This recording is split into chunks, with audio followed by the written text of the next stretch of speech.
সুন্দর স্বচ্ছ আয়নাটা যখন ভেঙে যায় তখন তা ধারালো অস্ত্রে পরিণত হয়। তেমনি নীরব অভিমানে পুড়তে থাকা মানুষটাও একসময় চরম নিষ্ঠুর হয়।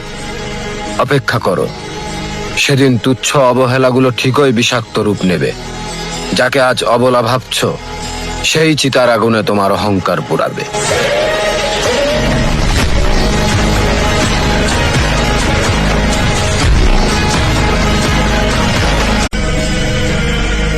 সুন্দর স্বচ্ছ আয়নাটা যখন ভেঙে যায় তখন তা ধারালো অস্ত্রে পরিণত হয়।